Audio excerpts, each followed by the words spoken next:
আবু সাইদ সেদিন পুলিশের গুলিতে মরেনি, সে নিজে নিজেই মরেছে। সাহস থাকে আবু সাইদের লাশটাকে উঠিয়ে 20 কোটি জনগণের সামনে ময়না দেবে, যে আবু সাইদের হাতেও লাঠি ছিল, সে সামনে গিয়ে টাইটানিক স্টাইলে 2 হাত 2 দিকে ছড়িয়েছিল এবং পুলিশ যে গুলি করছিল একবার এভাবে আরেকবার এভাবে সেও প্রতিহত করছিল, কোথাও তার শরীর থেকে রক্ত ঝরে পড়তে দেখা যায়নি।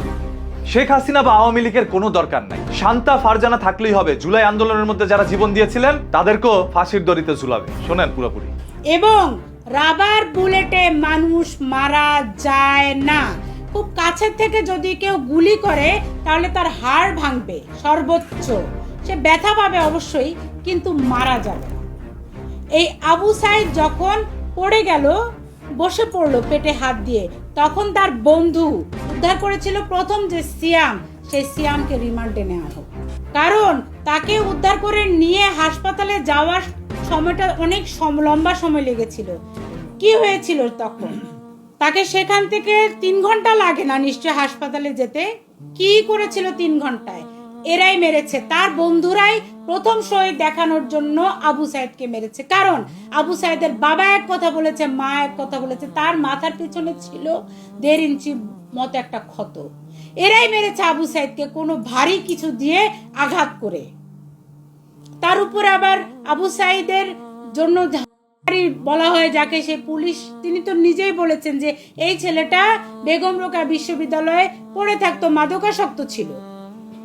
তাহলে একজন মাদকাসক্ত ব্যক্তির কোনো হিতাহিত জ্ঞানই তো থাকে না। তার উপরে আবু সাইদ ছিল শিবিরের নেতা। শিবিরে প্রথম এই বলা হয় যে দেশের জন্য মরে গেলে জিহাদ হবে, শহীদ হবে, এগুলা বলা হয়। তার মানে আবু সাইদের ব্রেন ওয়াশ করা হয়েছিল, বলা হয়েছিল তুমি যদি জুলাইতে মরে যাও তাহলে তুমি শহীদ হয়ে ডাইরেক্ট জান্নাতে চলে যাবা। শান্তা ফারজানা এখানে রাষ্ট্রের কাছে আহ্বান জানিয়েছে সেই আবু সাইদকে কবর থেকে উঠিয়ে ময়না তদন্তের জন্য পাঠানো হোক। তাতে বেরিয়ে আসবে সেদিন পুলিশের ছোড়া গুলিতে আবু সাইদের জীবন যায়নি, আবু সাইদ গাঁজা সেবন করে তার জীবন গিয়েছে। আবু সাইদকে রাষ্ট্র শহীদ হিসাবে সম্মান দিয়েছে এবং যারা আবু সাইদকে দুনিয়া থেকে সরিয়ে দিয়েছিল সেই 2 পুলিশ অফিসার এবং একজন কনস্টেবলকে মৃত্যুদণ্ডের রায়ও দিয়েছে আদালত। সেটা কবে কার্যকর হবে সেটা আমাদের জানা নয়, কিন্তু কার্যকর আর হবে না বলেই আমরা মনে করছি। কারণ এই শান্তা ফারজানার মতো কিছু সংখ্যক মানুষ এখনই দাবি করছে আবু সাইদ সেদিন পুলিশের নিহত হননি। শান্তা ফারজানা বর্তমান বিএনপি সরকার থাকা অবস্থায় এই ধরনের কথাগুলো বলছে। তাহলে আওয়ামী লীগ যদি কোনোভাবে এই রাষ্ট্রের ক্ষমতায় আসতে পারে সেদিন শান্তা ফারজানা কি করতে পারে? সেদিন সরাসরি সে বলবে যারা জুলাই আন্দোলন করেছিল ওরা প্রত্যেকেই ছিল 90 রাজাকার, ওদেরকেও দড়িতে ঝুলাতে হবে। আইনের মারপেচে ফেলে জুলাই আন্দোলনকৃত প্রত্যেকটি মানুষেরই জীবন যেতে পারে, হারাতে পারেন আপনার সন্তান, হারাতে পারেন আপনার মা বাবাকে, ধ্বংস হতে পারে পুরো একটি পরিবার,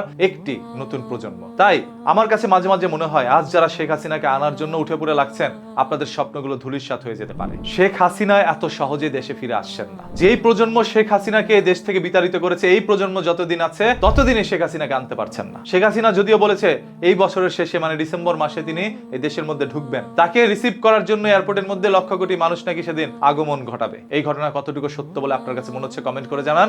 আর হ্যাঁ, প্রতিদিনের এই ধরনের ঘটনা জানার জন্য চোখ রাখুন নিউজকিতে। শান্তা ফারজানার কথাগুলো আপনার কাছে কি মনে হয়েছে, সত্য নাকি মিথ্যা? একটু কমেন্ট করেন কষ্ট করে, দেখতে চাই।